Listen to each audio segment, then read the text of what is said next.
कहानी है रानी चिड़िया की और एक ऐसे घर की जहाँ रिश्ते सिर्फ नाम के थे। रानी घर के आंगन में काम कर रही है।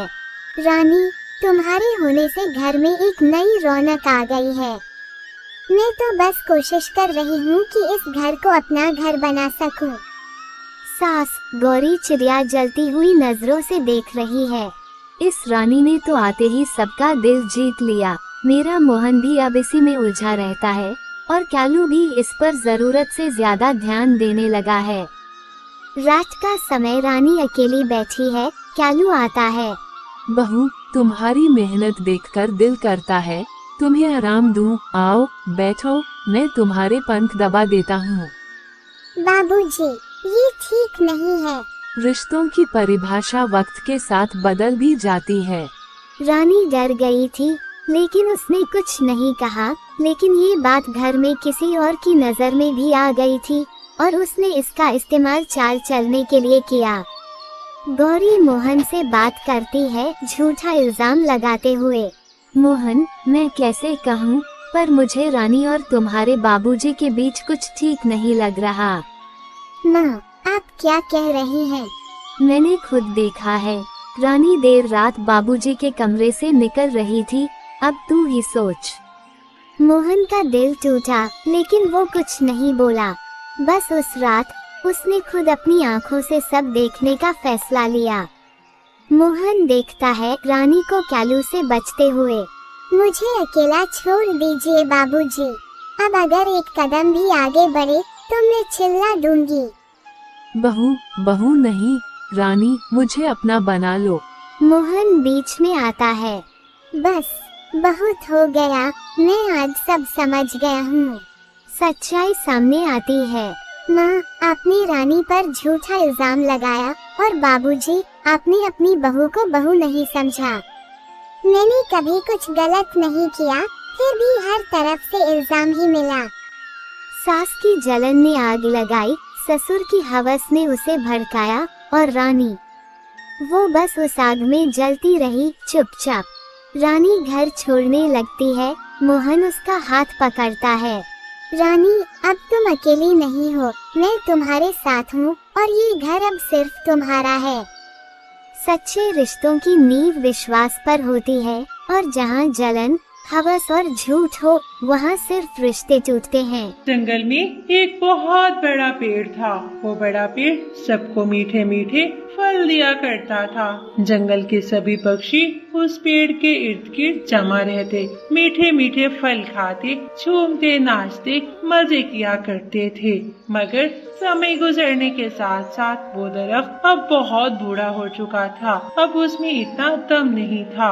वो अब मीठे फल देना छोड़ गया था, जिससे जंगल के सभी पक्षी और पेड़ों पर बैठना शुरू कर दिए थे।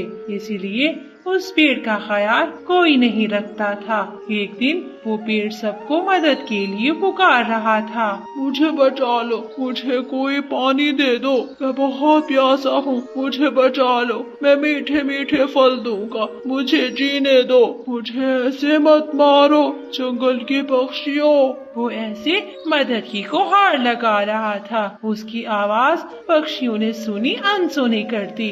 मगर जब ये आवाज रानू चिड़िया के कानों में पड़ती है तो वे भागी भागी उस पेड़ के पास आती है। पेड़ जी, क्या हुआ? अब क्यों मदद की गुहार लगा रहे हो? चिड़िया रानी, मुझे बहुत प्यास लगी है, मुझे पीने के लिए पानी दो, मैं 2 बूंद पानी को तरस रहा हूँ, मैं मीठे मीठे फल दूंगा। पेड़ जी, मैं जरूर आपकी मदद करूँगी। मैं अपने दोस्तों को बुला कर लाती हूँ, मेरी छोटी चोंच में पानी ज्यादा नहीं आएगा। ऐसा कहते हुए रानू चिड़िया वहाँ से चली जाती है और सबसे पहले अपने दोस्त कबूतर के पास जाती है। कबूतर भैया, मेरी बात सुनो। क्या हुआ चिड़िया, तुम इतनी उदास क्यों लग रही हो?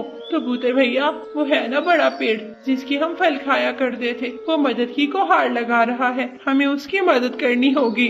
उस बड़े पेड़ की मदद करने के लिए मेरे पास समय नहीं है। मैं तो अपनी गर्लफ्रेंड लूसी कबूतरी से बात करने जा रहा हूँ। चंद दिनों में शादी है मेरी, मेरा दिन खराब मत करो। मैं तो बहुत खुश हूँ। कबूतर भैया, आपको बहुत बहुत बधाई हो शादी की, मगर मेरे साथ चलो। एक मटका पानी का लाने में कौन सी दिक्कत है, इससे उसकी जान बच सकती है। चिड़िया देखो, मेरे पास फजूल समय नहीं है, मुझे इस तरह से तंग मत करो। तुमने मदद करनी है तो शौक से करो। ऐसा कहकर बंटी कबूतर वहाँ से चला जाता है। रानो चिड़िया फिर अपने दोस्त मिठू तोते के पास जाती है। मिठू तोता एक पेड़ पर बैठा गाना गा रहा था। तोते भैया मेरी बात सुनो। क्या हुआ चिड़िया, तुम भागी भागी क्यों आए हो? तुम्हारे बच्चे तो ठीक है ना? हाँ तोते भैया, सब ठीक है, मगर वो है ना बड़ा पेड़, वो बिल्कुल ठीक नहीं है। हमें उसकी मदद करनी होगी, उसको पानी देना होगा, वरना वो मर जाएगा। कौन सा बड़ा पेड़? वही जो मीठे मीठे फल दिया करता था और अब बिल्कुल सुनसान सा हो गया है। हाँ तोते भैया, वही मीठा फल का पेड़। चलो हम उसको पानी देते हैं, वो 2 बूंद पानी को तरस रहा है। ना चिड़िया, मैं तो जंगल की दूसरी दिशा में मीठे मीठे अमरूद खाने जा रहा हूँ। वहाँ पर लाल लाल अमरूद है, मुझे खाकर मजा आ जाएगा।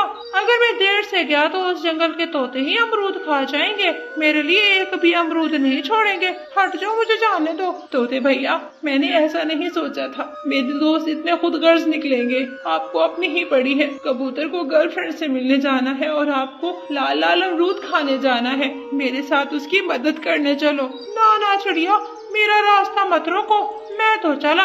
ऐसा कहकर मिठू तोता भी वहाँ से चला जाता है। रानो चिड़िया बहुत थक गई थी, उसको कौवों से कोई उम्मीद नहीं थी, मगर वो उस कौवे के पास चली जाती है। कौवा बैठा बागीचे में फूल तोड़ रहा था, वो फूलों के साथ खेल रहा था। कौवे भैया, मेरी बात सुनो। क्या हुआ चिड़िया, क्या हो गया है? कौवे भैया, हमें उस फलदार पेड़ की मदद करनी होगी। अगर अब वो सो गया है तो समय के बाद वो हमें फल भी देगा और छाँव भी देगा। ना चिड़िया, मैं कभी नहीं जाऊंगा, और उस बड़े पेड़ से फल की उम्मीद रखना ऐसे है जैसे किसी बाज से अंडे की उम्मीद रखना। मैं तो कभी ना चलूं। देखिए कौवे भैया, आप सारा दिन ऐसे फ्री बैठे रहते हैं, फारिग नहीं बैठना चाहिए। मेरे साथ एक मटका पानी का उठवाने में क्या दिक्कत है? ना छोटी चिड़िया, तुझे ज्यादा मदद करने की पड़ी है तो तू खुद चली जा, मेरा क्यों टाइम वेस्ट कर रही है? वैसे भी मैंने अपनी मंगेतर गोरी से मिलने जाना है, गोरी मेरा इंतजार कर रही है, मैं उसके लिए फूलों के गजरे बना रहा हूँ। जाओ जाओ, मेरा दिमाग मत खाओ।